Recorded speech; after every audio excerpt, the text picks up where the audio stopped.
ओम शांति। आज 7/8/2024 7 अगस्त 2024 मीठे बाबा के मधुर मुरली का मुख्य सार है। मीठे बच्चे, याद की यात्रा से ही तुम्हारी कमाई जमा होती है। मीठे मीठे शिव बाबा के बच्चे, याद की यात्रा से तुम्हारी कमाई जमा होती है। तुम घाटे से नहीं, फायदे में आते हो। विश्व के मालिक बन जाते हो। जब शिव बाबा को याद करते हो तो तुम्हारी जैसे कमाई जमा हो रही है। तुम्हारे पाप कर्म करते जा रहे हैं और तुम्हारी कमाई जमा होती जा रही है। तुम घाटे से फायदे में आते हो। शिव बाबा तुम्हें सतयुग का मालिक, विश्व का मालिक बनाते हैं। प्रश्न है, सत का संग तारे, कुसंग बोरे, इसका अर्थ क्या है? अगर सत का संग करते हैं तो उसका क्या अर्थ है, और कुसंग का संग करते हैं तो क्या अर्थ है? उत्तर, जब तुम बच्चों को सत्य का संग, स्वयं परमात्मा शिव बाबा का संग अर्थात बाबा का संग लगता है, तब तुम्हारी चढ़ती कला हो जाती है। तुम्हारी आत्मा सतो प्रधान बनती जाती है। रावण का संग कुसंग है। विकारों का संग, रावण माना 5 विकार, काम, क्रोध, मोह, लोभ, अहंकार, इसका संग कुसंग है। उसके संग में तुम विकारों के संग में नीचे गिरते जाते हो, अर्थात रावण तुम्हें डुबोता है, शिव बाबा तुम्हें पार ले जाते हैं। बाबा की भी कमाल है जो सेकंड में ऐसा संग देते हैं जिससे तुम्हारी गति सदगति हो जाती है। इसीलिए शिव बाबा को जादूगर कहा जाता है। बाबा की कमाल है कि बाबा ऐसा संग देते हैं जिससे तुम्हारी गति सदगति हो जाती है। उसे इसीलिए शिव बाबा को जादूगर कहा जाता है।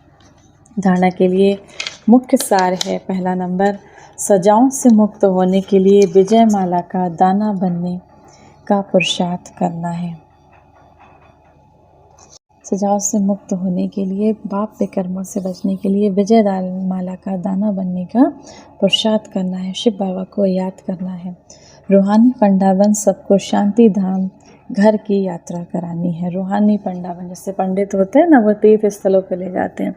आप शिव बाबा के बच्चे रूहानी मन निराकारी, से शिव बाबा निराकारी हैं, आप भी निराकारी रूहानी पंडा बनकर सबको शांति धाम घर की यात्रा करानी, मानव शांति धाम का रास्ता बताना है कि हम आत्माएं वहाँ से आई थी। दूसरा, याद की यात्रा को बढ़ाते बढ़ाते सब पापों से मुक्त हो जाना है। जितना शिव बाबा को याद करेंगे उतना उतना पाप कर्म कम होते जाएंगे। तो याद की यात्रा, याद की टाइम को बढ़ाना है। शिव बाबा की याद करने की, योग लगाने की टाइम को, यात्रा को बढ़ाते जाना है।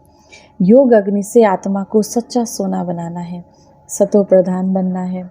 वरदान है, हर घड़ी को अंतिम घड़ी समझ सदा एवर रेडी रहने वाले तीव्र पुरुषार्थी भव। अपनी अंतिम घड़ी का कोई भरोसा नहीं है, इसीलिए हर घड़ी को अंतिम घड़ी समझते हुए एवर रेडी रहो। एवर रेडी अर्थात तीव्र पुरुषार्थी। ऐसा नहीं सोचो कि अभी तो विनाश होने में कुछ टाइम लगेगा, फिर तैयार हो जाएंगे। नहीं, हर घड़ी अंतिम घड़ी है, इसीलिए सदा निर्मोही, निर्विकल्प, निर्व्यर्थ, व्यर्थ भी नहीं, तब कहेंगे एवर रेडी। इसीलिए सदा निर्मोही, निर्विकल्प, निर्व्यर्थ, व्यर्थ भी नहीं, तब कहेंगे एवर रेडी। कोई भी कार्य रहे हुए हो लेकिन अपनी स्थिति सदा डिटैच्ड रहे, उपराम रहे, जो होगा वो अच्छा होगा। स्लोगन है, अपने हाथ में कोई भी कानून नहीं उठाना। हम ऐसा कर सकते हैं, हम ही ऐसा करेंगे, तो ऐसा कोई कानून नहीं उठाना। क्रोध का अंश है। अगर कोई भी कानून हम अपने हाथ में लेते हैं, ये सिर्फ मैं ही कर सकता हूँ, ये मेरे ही द्वारा होगा। निमित्त हमें शिव बाबा ने बनाया है, इसीलिए सदा शिव बाबा को निमित्त बनाना है। तो ये भी करना, बाबा कहते हैं, क्रोध का अंश है। आज की मूल्य से सम्मान का अभ्यास करेंगे। मैं मास्टर सर्वशक्तिमान आत्मा हूँ, शक्तियों का प्रकाश शिव बाबा से मुझ आत्मा में आ रहा है, इससे निकलकर इस पूरे संसार में जा रहा है। इसका अभ्यास करेंगे। 1 मिनट के लिए शक्तियों के सागर को याद करेंगे।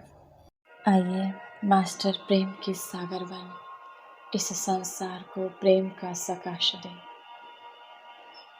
परम धाम से, परमात्मा शिव से प्रेम का दिव्य प्रकाश मुझ आत्मा में समाता जा रहा है। मैं आत्मा मास्टर प्रेम की सागर बन गई, प्रेम स्वरूप बन गई। मेरे रोम रोम में प्रेम का प्रकाश बह रहा है। अब ये प्रेम का प्रकाश, ये ईश्वरीय प्रेम की किरणें मुझ आत्मा से निकलकर इस पूरे संसार में फैलती जा रही है। क्रोध में जलती हुई उन आत्माओं तक जा रही है।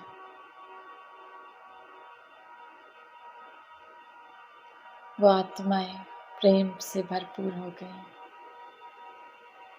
इस संसार की हर एक आत्मा क्रोध मुक्त हो गई। ईश्वरीय प्रेम से संपन्न बन गई आत्माएं पावन बनती जा रही हैं, प्रेममय हो गई।